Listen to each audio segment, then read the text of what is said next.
today, and we're going to be talking about how we add particles together. And I'll explain what I mean by adding particles using special relativity. That's the focus. Just a reminder of where we are. I haven't changed anything in the syllabus so far, or since last week, so nothing's changed there. All right, so we'll begin with a review of last week. And then we're going to talk about a very, very brief introduction to special relativity, since this ability to add particles. We're going to talk about depends critically on special relativity. I'm going to talk about how we construct an invariant mass, which is essentially what I mean when I say we're adding particles. And then we're going to switch gears and go back a little bit to the detector aspects, and I'm going to talk about how we detect quarks and gluons in our detectors. And the reason why we're going to talk about this is because quarks and gluons actually make up the bulk of Higgs decays. But you'll see why it's very hard to detect the Higgs decay to quarks and gluons when you see how they show up in the detector. All right, so moving on last week. So last week we learned that the Higgs decays to a very wide variety of particles. We're at this very special mass point at about 120 GeV, where the Higgs decays with some significant branching, or some significant rate, to almost all particles. So we found that about 60% were in B quarks, 6% were in tau leptons, 20% were in W bosons, 3% were in Z bosons, a very small percent, 0.02%, which is this little orange slice here, is the photon. And then the rest of the decays, which are quarks and gluons primarily, in this 11%. But what we've been talking about so far is this little sliver of 3%, and then this little 0.2% of decays, because they're the easiest to see in the detector. So let's talk about that 3%. The Higgs, we talked about this Higgs decaying to 2 Z bosons. We learned that a Higgs goes to one real Z boson and one virtual Z boson. And then that's the easiest way for us to see these in the detectors for in the decays of electrons and muons. And that we get to cases where both Z's decay to electrons or muons only 0.03% of the time. So it's also very rare. And then the last thing that we talked about was how we actually see these electrons and muons. So electrons, we know that they look like photons in the calorimeter, but what distinguishes them from photons is the fact that they have a charged particle, so they leave a track. So we talked about the silicon tracking detectors, which are the inner tracking detectors, and the outer muon detectors. So this is the picture of the Atlas silicon detectors, and this is a picture of the CMS muon detectors, where you can see the hits from a muon in blue in these detectors. So we found that tracking detectors are absolutely critical for electron-muon identification. Were there any questions about what we talked about last week? Anybody has? No? All right. So moving on. Oh, right. We also wanted just to look at our gorgeous Higgs event display. So this is the Higgs decaying to form 2 Z bosons to go to form muons. So you can see green here. This is the track of the muon, and it's leaving hits in these the muon detectors, which are really far away from the interaction point. So you see the 2 here. These 2 probably formed a Z boson, and these 2 probably formed a Z boson. And this is our event display from CMS. And here we have 2 muons. So you can see the hits from the muon system here, here, and here. And then these green bars indicate energy deposited in the electromagnetic calorimeter. And you can see this kind of, it's hard to see on the screen, but there's the track that attached to this calorimeter cluster that let us know that these were electrons. So really gorgeous events, very clean, very easy to see. And this is really what's called we call it the golden channel, the golden mode for Higgs decays. Okay, so now what we're going to talk about is how we use information about these muons, or these electrons, and decide that we have a Higgs. But to do that, we need, sorry, I guess I did that. To do that, we need to talk a little bit about special relativity. And special relativity is a fascinating and gorgeous and crazy subject.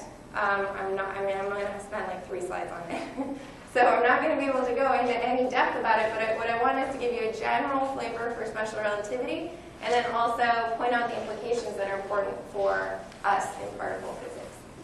And on one of the slides, I put some references so that you can look it up, read more if you're interested. Okay, so this is a statement of relativity in a nutshell. So Einstein's great insight was that the laws of physics are the same in all non-accelerating reference frames. That's the statement of special relativity. This means it doesn't matter if I'm traveling in a train going 100 miles per hour, if I'm on some TGV, or if I'm standing here, the laws of physics remain exactly the same. So let's talk for a minute about reference frames. So I'm giving you an example here of 2 reference frames. So in this case, I'm standing on the truck with the boy who's throwing the ball. And as far as the boy and the ball are concerned, they're not moving. They're standing on the bed of the truck. And to them, the surrounding environment is moving. And this is actually very safe. You think you're letting a child stand in the back of a pickup truck and it's moving. Sounds really dangerous. It is in reality, but in this world where we have no accelerating reference frames, it's not a problem because he's going to be continuing going at a constant velocity. And so as far as he's concerned, it's the same as if he was just standing in a non-moving vehicle on the ground. But then here is his dad who's letting him do this, and he's watching this boy throw the ball up and down. And what he sees is rather than the ball just going straight up and down, that the ball follows this parabola. And so this is the idea of observing different things in different reference frames. So to this boy, the ball goes up and down and lands in the same spot. For the dad, who's hopefully anxiously watching his child in the back of the pickup truck, he sees the ball travel from point A to B. So this is the concept of having different frames of reference. So different observers and different frames of reference will see different things. But what Einstein said is that the laws of physics, so the laws of gravity, should work exactly the same in this reference frame as for the boy as they do for his father. Any questions on that?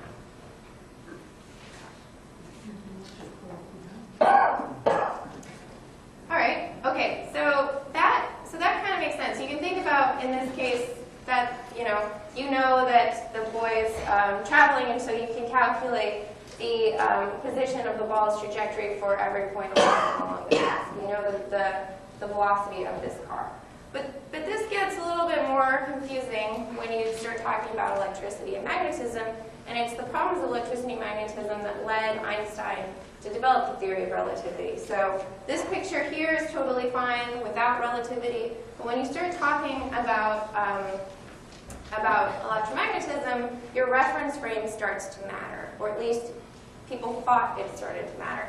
So I've read 2 different accounts of of the problem, the paradox that led Einstein to start really thinking about special relativity. I don't know which one is correct.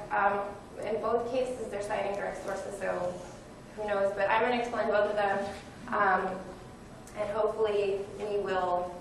I think that both of them are illustrative, so they're both equally valid ways to explain what he was thinking about. So this shows a magnet and a conductor. So imagine this is just a ring of metal that allows charges to flow free in the metal. And this is a magnet. And the magnet has a constant magnetic field. So if this is at rest and it's sitting on the table, you don't see anything except for this magnetic field. But then what Einstein thought about is what happens when you take this conductor and take this magnet and this conductor, and what happens if you move them together at the same time, right? And move them at constant velocity. And the problem is that the laws of electromagnetism say that a moving magnetic field induces an electric field, which is a property of electromagnetism. So that's something that was known at this time. But Einstein's problem with this is that if he were, in the case where he is standing here and just watching the magnet and the conductor move, versus if he took this moving magnet, instead sat himself, for example, on the magnet. In his case, when he's sitting on the magnet, he can't see any difference between the magnet just standing there or to him it looks exactly like the magnet is just standing there. But this tells you that there should be an electric field. So that is somehow incompatible, right? That there should be some electric field. But what actually happens is that this electric field is exactly canceled by charges moving inside of this conductor. But to Einstein, he said that I shouldn't care if I'm here or if I'm standing in this reference frame. So basically, there's no way to tell if the magnet is moving as long as I'm co-moving with it. So this was a big problem, and he decided that in this picture, you needed to have some absolute definition of a moving magnet or not, a magnet being moving or not, but he knew that there couldn't be any absolute definition of moving or not. So for a discussion of this, you can go to this link here. It goes through his writings at the time and explaining how he was thinking about this. So this is one way that it's talked about. This is simply the idea of a magnet moving or not moving with a conductor.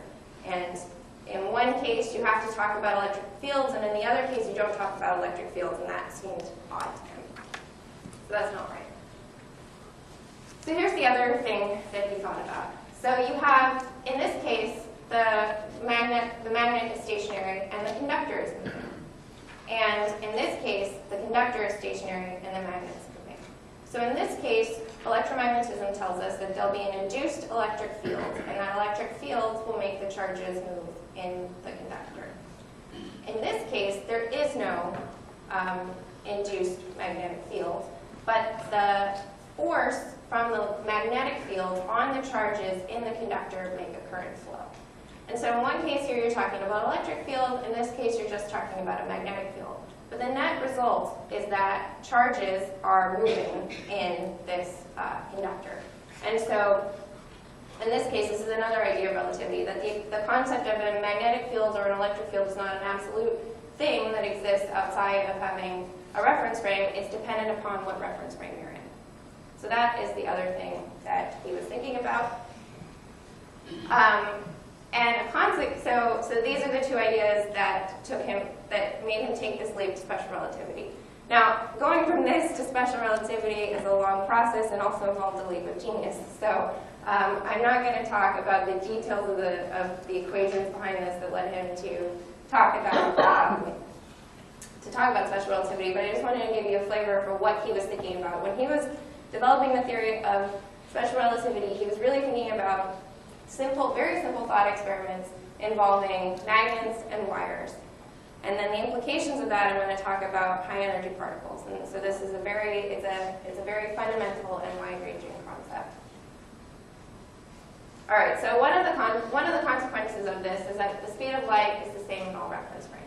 Partly this just comes out from the fact that the speed of light is a fundamental parameter in electromagnetism, and if it were to be able to change in different reference frames, then our observations about electromagnetism would fall apart.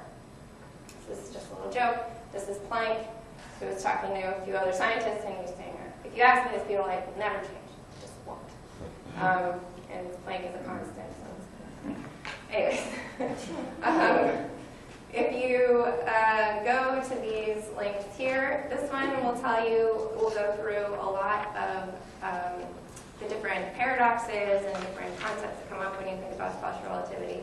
And this one here will talk about Einstein's development of special relativity. So I think that, if you're interested in this topic, you should check out these links. Yes? Doesn't the special theory of relativity say that space is empty, a vacuum, and there are no fields, as confirmed by the Michelson-Morley experiment and that class of experiments? And how does that reconcile with there being a Higgs field?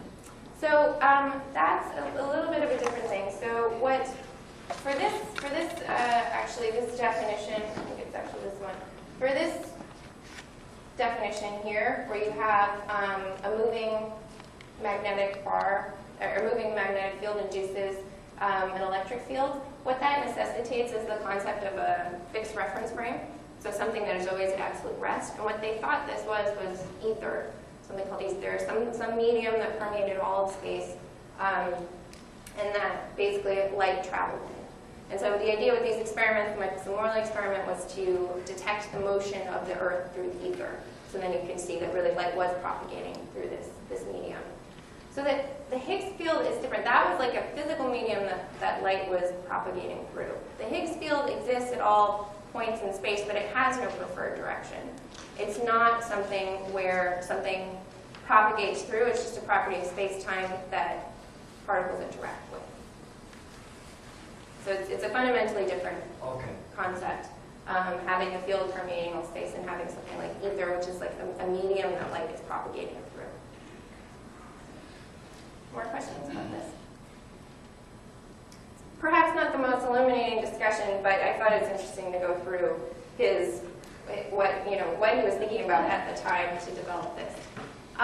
So there is this consequence, right, that the speed of light is the same in all reference frames, and that is what is part of what gives rise to a whole lot of very strange phenomenon. The other thing that he talked about was the fact that space and time should be treated equally. So we should no longer think of time as an absolute quantity and space as a relative quantity, but you have to think about them as one single entity, that space and time should be treated on the same footing. Oh, sorry, here are the links again. I decided to make them bigger. So that is the other big consequence. And this is essentially what drives what I'm going to talk about with what we call invariant quantities. Is there any questions about this? Yes? I was going to suggest those references are fine right now if you're fast enough to write them down. But if you're going to give references like that, why not put them on the paper so that you can do it visually? Yeah, so I have one reference in there. I found these after I finished that one, and I decided these were better. I can't reprint it. I can add it to the one that I put on the website. I get one shot at printing if it's and it has to be in on Thursday so that it can be printed on Friday. Yeah? Right, just a simple question. Did something happen experimentally that caused him to undergo these thought experiments? Well, it was partly the fact that they had not detected any ether. So that everybody knew that everybody was searching for ether. They were searching for some medium that light could travel through, and every single experiment came out no. So that it was basically, it seemed like something was really wrong with electricity and magnetism based off of that. And this guy here goes through a lot through the through that thought process and the context of the time and when he was developing. And of course, I'll post all these on the website, so it'll be available there. All right, so now let's talk about taking the implications from this and constructing some invariant graphs. All right, so what we find when we go through the math of special relativity is that certain quantities are invariant under space-time transformations, meaning they're the same in all reference frames, which kind of makes sense. You know, one of the phrases that came out after Einstein came up with the theory of relativity was, oh, it's all relative, everything's relative. But it's not actually, not everything's relative. There's a few things which are invariant. And these are very important things because it means it doesn't matter where you're measuring them from, they're always going to be the same. And so some examples are the distance between 2 points in space-time. So this doesn't mean the distance between 2 points in space, but when you take the combination of the distance between the 2 points in both space and time, that is an invariant. It's called the interval. There's certain combinations of electric and magnetic field magnitudes. So you can't say that the magnetic field is the same everywhere or the electric field is the same everywhere, but this combination of them, magnetic field squared minus the electric field squared, is invariant everywhere. So this is kind of why when you looked at one reference frame you saw an electric field and the other reference frame you didn't. That has to do with the fact that neither one of these is conserved, but together they are always the same. And then the one that us particle physicists use the most is a combination of energy and momentum. And that will be the invariant mass. All right, so before I go into this combination, let's talk for a minute about energy conservation. So what is energy conservation? So it's the statement that energy is always conserved in every reference frame. So that means within a given reference frame, you always have to have conservation of energy. So if you have some process happen, the energy before, the total energy before has to be equal to the total energy afterwards. However, two different observers will not agree on the total energy. So the energy itself is not an invariant. So that means that the energy that I measure standing here versus the energy that somebody, well, actually, let's go back to the example of the boy in the truck. So the energy of the ball that the boy measures will not be the same as the energy that the father measures on the ground. But that's okay, because in the boy's reference frame, the energy of the ball was the same before he threw it as after he threw it. Whereas in the case of, well, actually not before he threw it, after he threw it, because he was imparting energy to it. But the total system energy was the same. The energy of his arm throwing it was the same as before and after. And the father would also measure the same total energy, but in that case, he would include the energy of the truck in the equation. So that's an important point, is that we can always, within a given reference frame, say that energy is conserved, but I will not measure the same energy as somebody traveling in a reference frame that's going at some speed with respect to me. We can also talk about momentum conservation, since this is something that we use all the time in particle physics. So this is a pretty illustrative version of momentum conservation. So here's our cannon. It's sitting there on the ground, and then it fires a cannonball, and there's a back reaction. So the cannon itself moves backwards in order to conserve the total momentum of the system.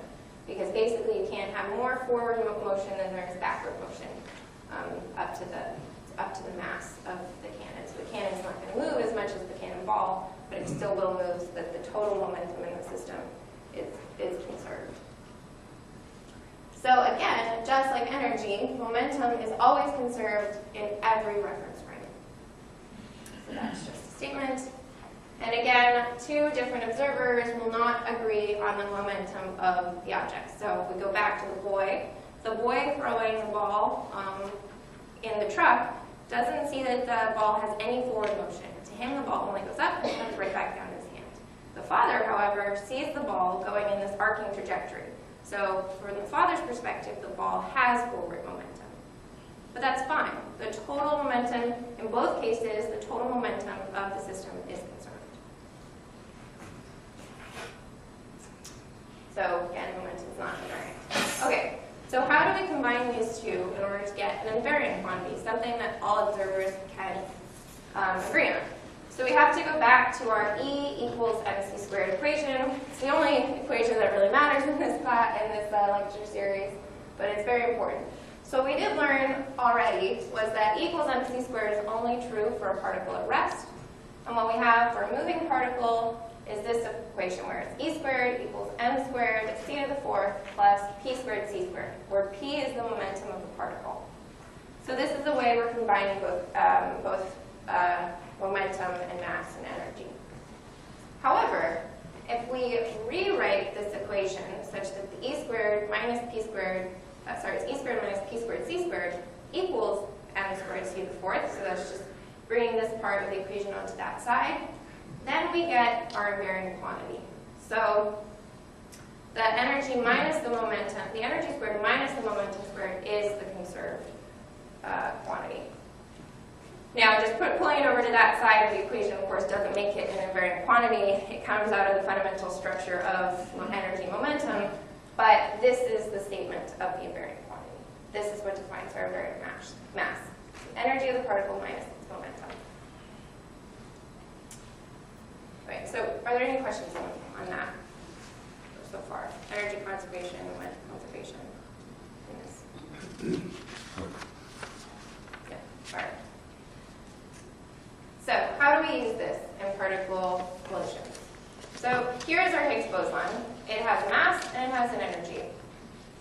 So, and right now we're sitting in the Higgs reference frame. So it's produced and it just exists, right? It's not in its own reference frame, it's just standing there.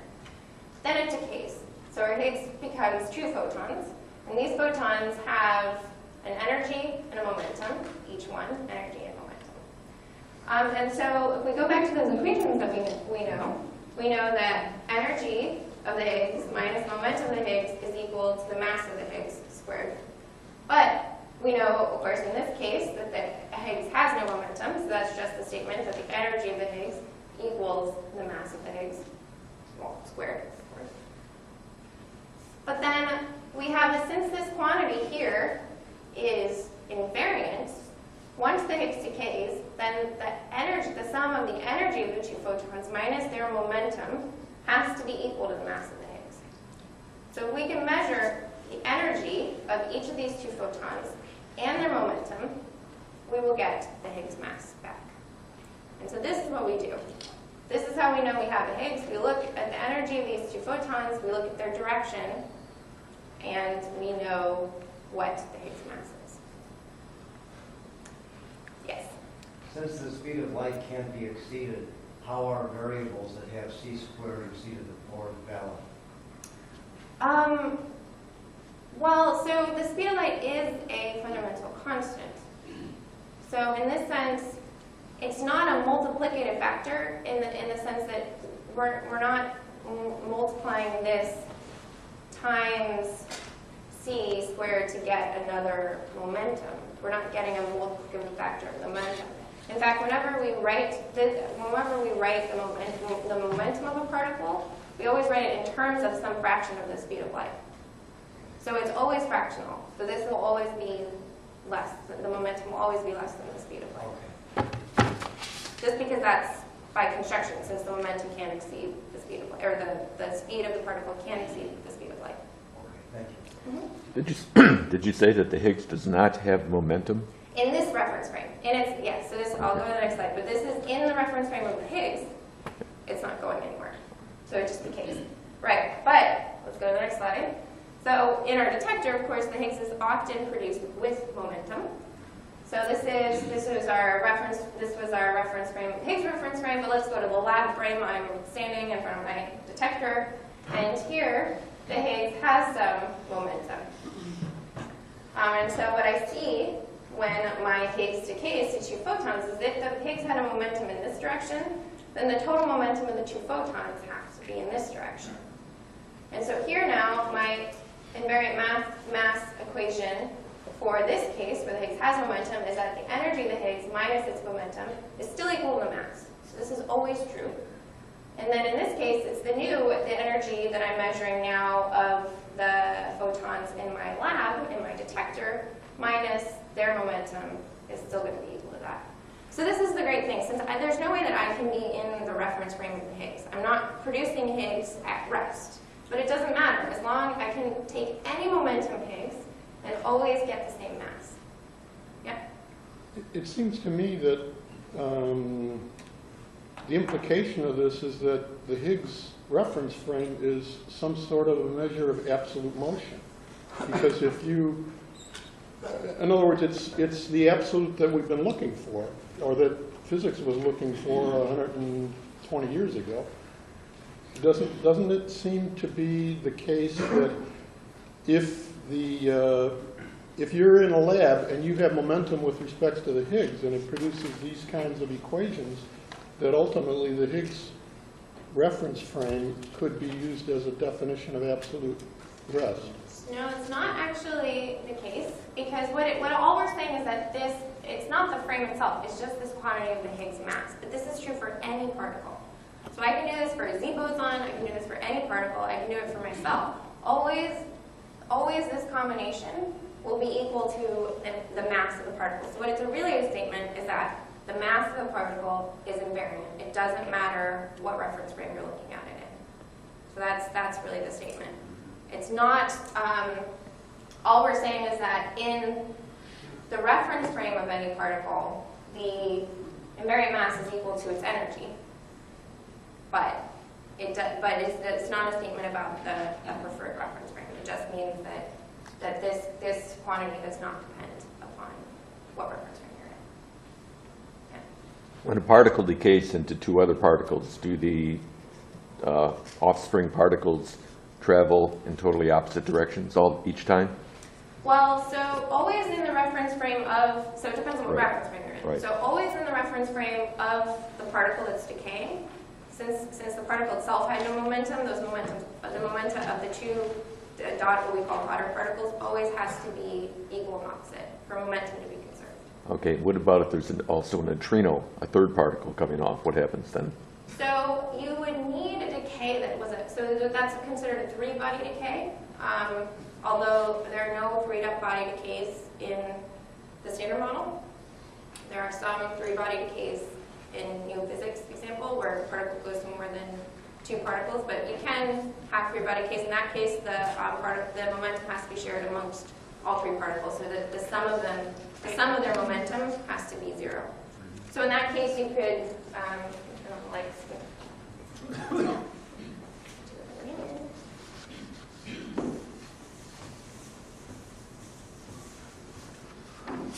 So in that case, you could have one particle going this direction, and as long as you could have two particles going in this direction, where, so this is the projection, so where their momentum in this direction, each one of these is half of the momentum. And then this always has to be equal and opposite. So that's one way that can be conserved. And it actually, in fact, in a three-body decay, it will always look somewhat like this, where you have equal angles between at least two particles. So, any more questions on this? Yeah? How much energy do the two colliding protons have? So the protons themselves each have 7 trillion, well, okay, so 8 trillion, no. Let me go back. It depends on which phase of the LHC you're talking about. So in the design phase, when we'll start in 2015, each one will have about 7 trillion electron volts. If we compare that to the Higgs mass is 125 billion electron volts, and so it's about a factor of 100 more.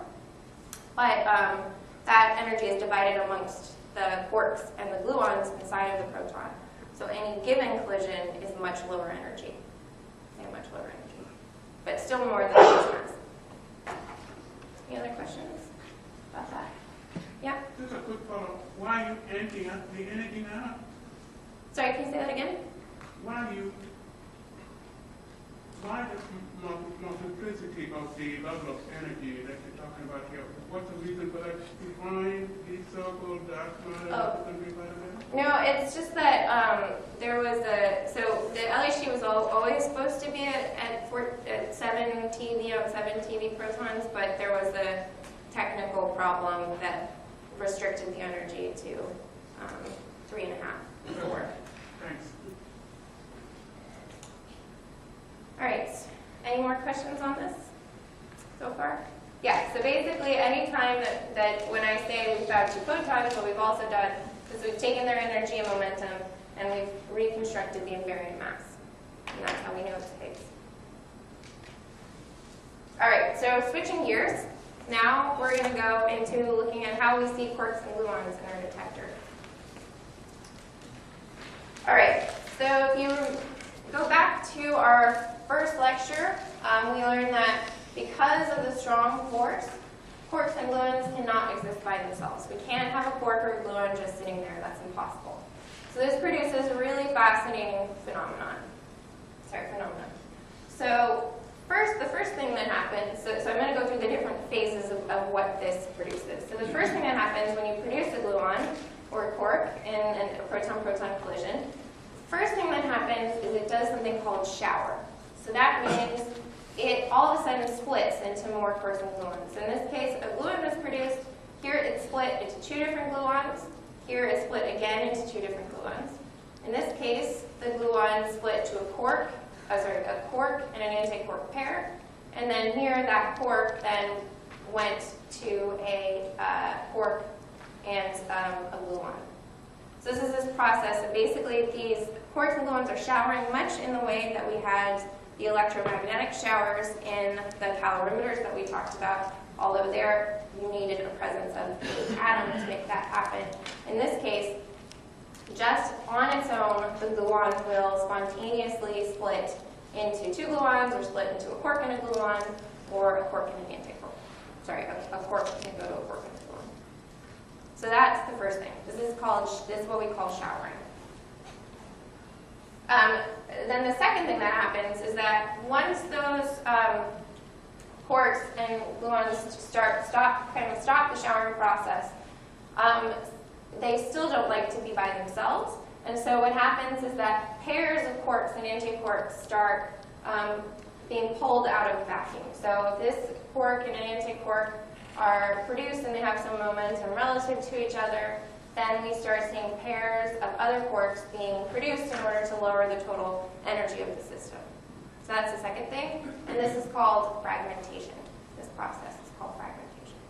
And the way that, so this is a continuous evolution in reality, but the way that we think about it and the way that we calculate it is in these sort of discrete steps of first having the showering, second having the fragmentation.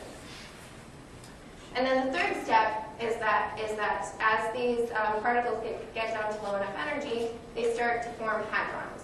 So a few up quarks and a down quark will find each other and form a proton, or they could form a neutron. There's also bound states of quarks and antiquarks. So these are called mesons. It can be a pion, a charged pion, all sorts of different particles. So basically, you can combine either three quarks together or a quark and an antiquark in order to form a bound state of hadron. This is essentially what a proton is. So that's the third state, that stage of evolution of an initial quark or gluon. So if we put this all together, if you remember our little diagrams here, let's say we have a quark and an antiquark produced. There's a bunch of radiation that's happening, so a bunch of showering where the quarks are producing gluons, and the gluons are then producing other gluons, and then eventually it gets to this case where it's producing quark and antiquark pairs out of the vacuum, and then lastly it's forming the hadrons. So this is an evolution of a quark. And this is just another picture of it where you see that this B and this other B quark will form, so there's B quark and anti-B quark in here. They're forming another anti-B and B pair, so there's another one, and then you start pulling in more quarks into the picture, and eventually you have these final state particles, these hadrons. Any questions on that? Yeah?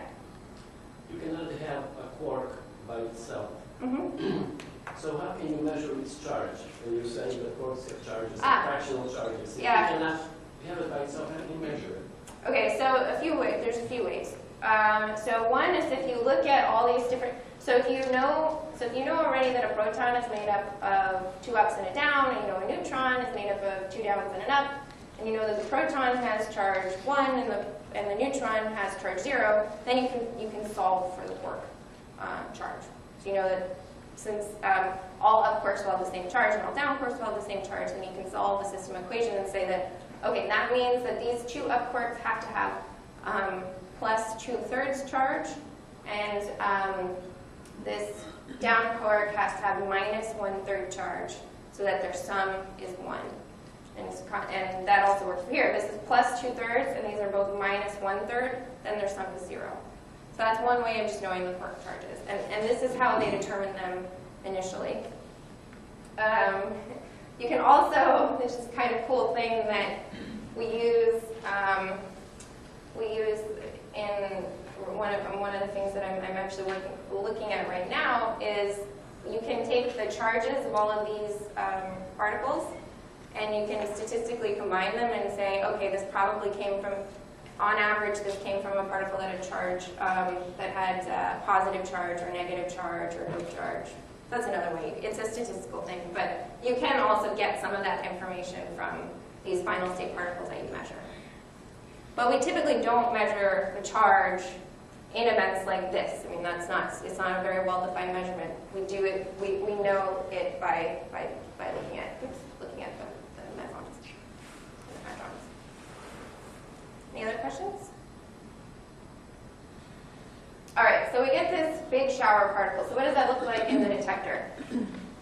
So let's look at our cartoon picture first. So here, this case, this is a picture from the tepatron, so it's a proton and an antiproton, and here they produce a quark and a gluon, and then those gluons form those particles, the protons, pions, kaons, and then those particles impinge on the calorimeters and deposit a bunch of energy. So we call these clusters of particles, since they all carry the momentum of the initial quark or gluon, they tend to cluster together in a cone shape. So we call these a jet. It's like a jet particles. So this is what we call quarks and gluons partons. That's parton jet, particle jet, calorimeter jet. This is actually the background of slides that you've always seen, and what it actually has in it are two jets. So here you can see a whole bunch of energy being deposited in one narrow region here and another one there, and these are our jets. And so you can see here are a bunch of tracks in the tracking detector from those particles. There's a bunch of calorimeter deposits, and then here's a bunch of hadronic calorimeter deposits.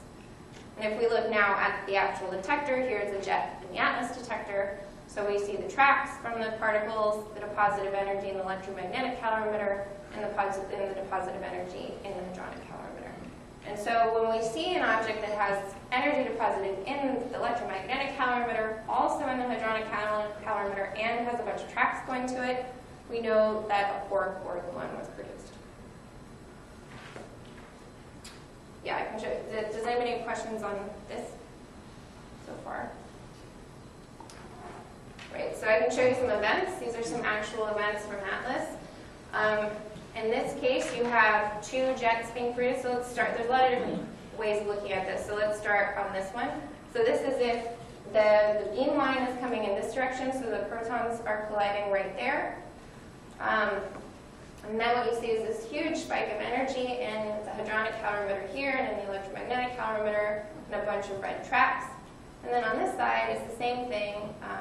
With energy deposited in the hadronic calorimeter, the electromagnetic calorimeter, and a bunch of tracks. This is another way of looking at it. So this is just looking at the energy that's deposited in this calorimeter. If you took the cylinder and you unrolled it, so it's like flat now. So basically this here would be this direction, and this here would be the azimuthal direction. And here you can see that it's really two very narrow cones of energy being deposited. And then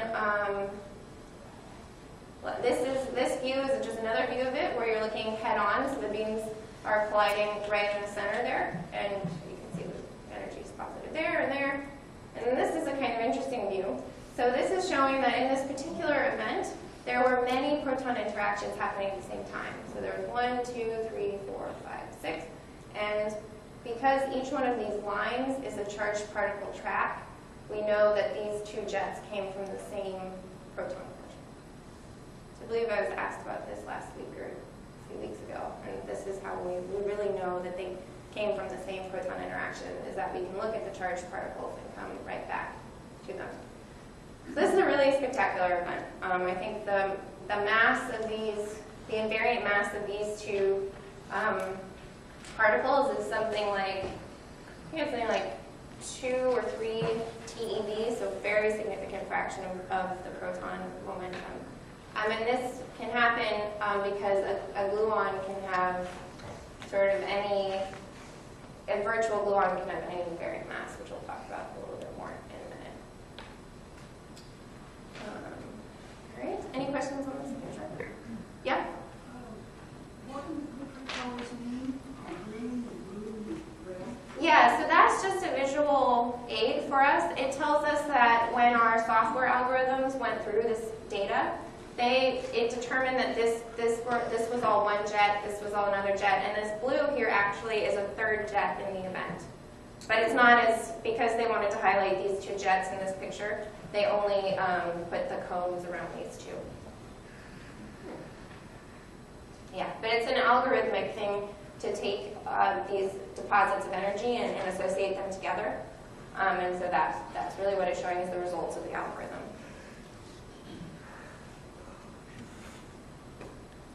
I can show you another event. So this is a pretty spectacular one from CNS. So this event has 1, 2, 3, 4, 5, 6 jets in the event. Each one of these cones here, the yellow cones here, is also the result of an algorithm that found the jets. And you can see that this one has a lot of energy. Some of them have very little energy, like this one. Actually, this one probably also mostly went into a different part of the detector. But yeah, so occasionally we have events that get produced with many, many jets. And actually, this is kind of interesting. So the people at University of Chicago are really experts in jet events. That's one of the things that we specialize in, is events like this. Any other questions? Yeah? If there are 6 events, what did you find?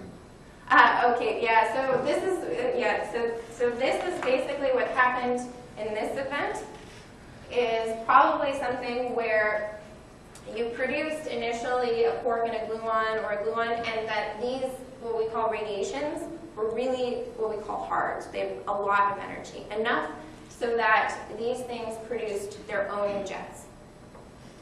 So that's very possible to happen. It's quite rare, but occasionally this splitting process can give a lot of energy to the daughter quarks and gluons. Were the energies similar to the Higgs? In this case, no. So in this case, the invariant mass of this was much higher than the Higgs mass. So we know it's not a Higgs. Question? Uh-huh. On a couple of your slides, you've got run numbers and event numbers. Oh, uh-huh. The event numbers look like they measure in the tens of millions, and the other one, it was hundreds of millions. Mm-hmm. So your algorithm selects, let's say, 1 out of 100 million? Yes. So, okay, so that we'll talk more about this next week or the week after, but the collision rate is 40 megahertz, 40 million collisions per second. And then the number of events that we save to even look at, to start looking at, are 5, well, okay, it depends on which gamma, this depends upon which phase you're talking about, but it's around 500 hertz. So just 500. So we save about 500 of those initial 40 million are the only things that we even start to do analysis on. And then when you start selecting out a few events out of those, when you start looking algorithmically, it's another factor of, 100,000, 10,000. But you're setting up this algorithm essentially to, in effect, throw out most of the data. Mm-hmm. So are you going to talk a little bit about how you select Yes. and incorporate that into the algorithm? Yes, I will, because it's actually what I really do. What I work on is something that helps take that 40 million down to the stuff that we then write about. So it's very dear to my heart. It's called the process of triggering. But anyways, yeah? It's a little difficult for me now.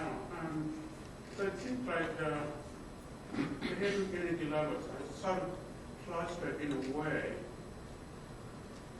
But of course, in terms of statistical analysis, how do you go about it? Maybe I should wait until the next lecture as you just told me to write down there. But it's sort of beginning to overwhelm me in that the statistical distributions are going to be the so-called density distribution. How do you handle that in terms of clustered energies all over? Yeah, so in this case, so these are done jet algorithms, and there's, since this is just a deposition of energy, there's no one right absolute definition of a jet. So you choose one that satisfies there's a number of things. So you either use it to satisfy the particular physics measurement that you're trying to do. So different choices of algorithm are appropriate for different types of analyses. And then there's also cases about what sort of theoretical effects you want to be able to include. So that's another aspect. But yeah, we have actually many different algorithms that do this clustering. All right, so I have one last topic. Time. All right, so I want to talk about how we find Higgs decays to quarks and gluons, or it's more like why we don't find Higgs decays to quarks and gluons. So this is, as I said earlier, this is the most abundant decay mode of the Higgs, so it should be easy. But in fact, it is not. And the reason is that jets are the most commonly produced thing at the LHC. So nothing gets produced more than jets. So this is a very technical plot, and I don't want to go through it in detail. But what I just want to show you is here's the number of events per second. So the number of events per second that are produced. This line here is the LHC. And so this brown line here is our Higgs. And so you see, I can even read the numbers, that's 10 to the minus 1 events are produced here per second. And up here, this line here is the rate of those jet events. And here we're seeing 10 to the 4 being produced per second.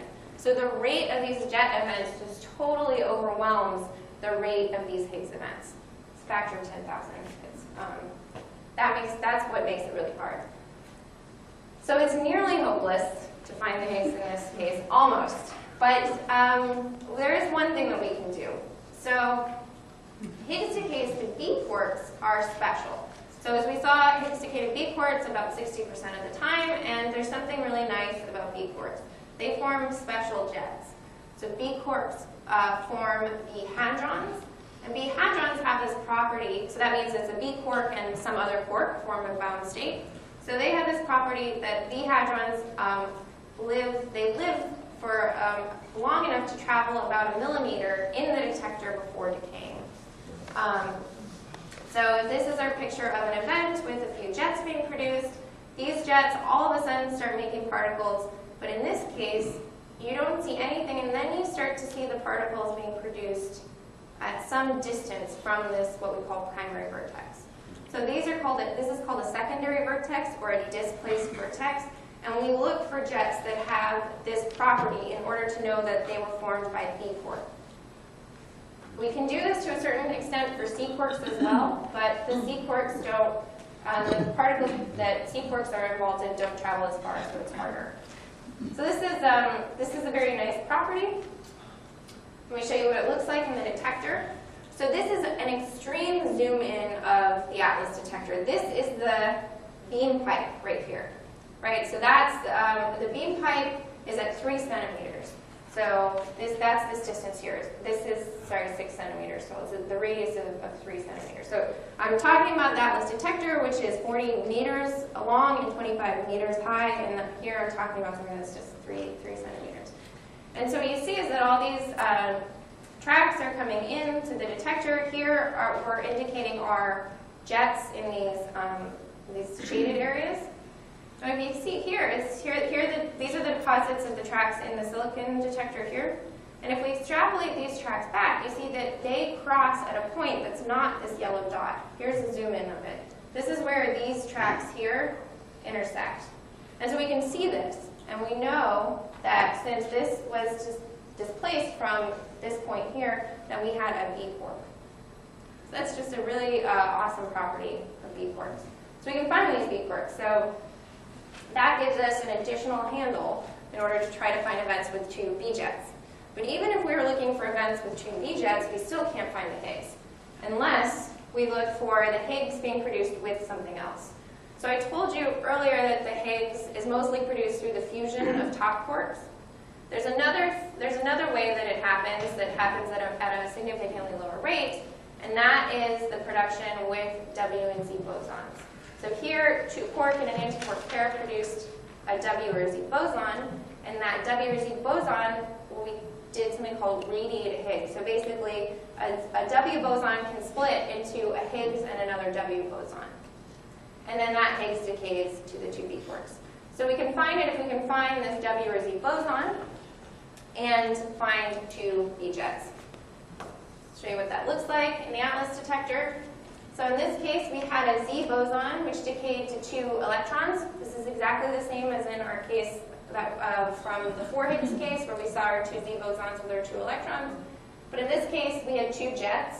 And unfortunately, there's not a picture that we don't have a picture that shows the displaced vertices. But the algorithms found those displaced vertices in those jets. and they're there. So that's how we know. We can see that there is a Z boson, and that these two jets form the invariant mass of the Higgs. So in fact, this is how Fermilab has contributed to the Higgs discovery.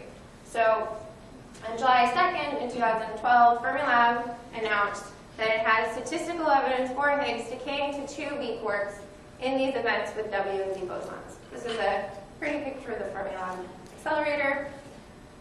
And this is the first invariant mass plot that I'm going to show you. And we'll look at these in a lot more detail later on. But basically, what you see here is these are the events that they're seeing, what we call bins in invariant mass. So we'll talk more about what these plots mean later. But basically, you have little points here that you had basically in this case 100 events that had an invariant mass around 100, and if you add the expected signal from W and Z bosons to the signal that you have from Higgs, which is this, you see the Higgs.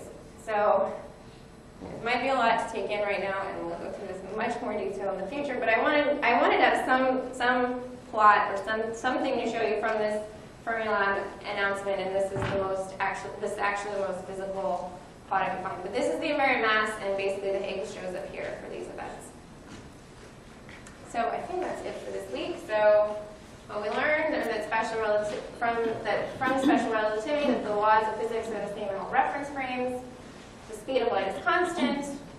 Rest mass is an invariant quantity, so that's what we try to measure in our detectors.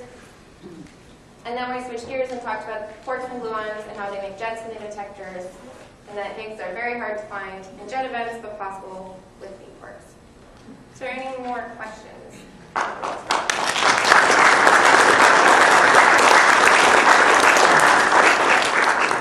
back to the 2 time references of the man and the boy involved. Little basic question, but it's just invariant mass is the same for determined, even though the conception is different. Then so if you have a paper cup at the end, at the point of the arrival of the ball. So when they want the ball, the paper cup would be crushed to the exact same extent, right? In both fields. Pretty basic question. Yeah. Because the mass is the same. Yeah. So, yeah. There it's a little harder. I mean, the mass there isn't as well defined as it is here, because in the case of particles, in that case there's a lot going on with the, because there's friction involved and crushing and all sorts of other forces that are involved. Oh, about accounting for that. Yeah. Yeah, it should be the same. The mass of the system will be, the total invariant mass of all the particles involved in the system should be the same. No, well, because it was an arc. The boy perceived it as an arc. No, he perceived it going up and down. Straight down. The man saw it as an arc. Yeah. So this little man could think, well, maybe it's traveled more force because they want a further distance. Yeah, no, I mean, so force also is not conserved, so they wouldn't see the same force impacting the cup. I'm sorry? They wouldn't see the same force impacting on the cup. No, but the net, yeah, I mean, I think it's hard to define invariant mass in this situation. But if you, yeah, I don't really. It's an easy question, thank you. Okay, sorry.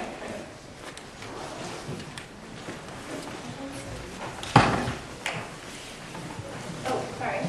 The Fermilab chart, that wasn't centered on 1.5. Yeah, so that's because when you actually measure the, okay, so there's 2 reasons for that.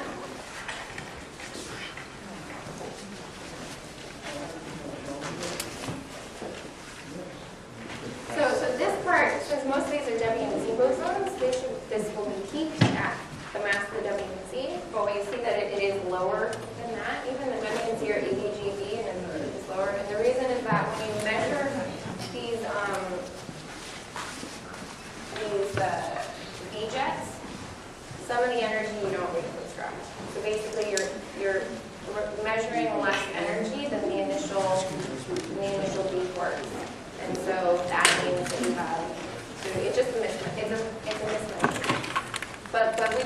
that we know from our,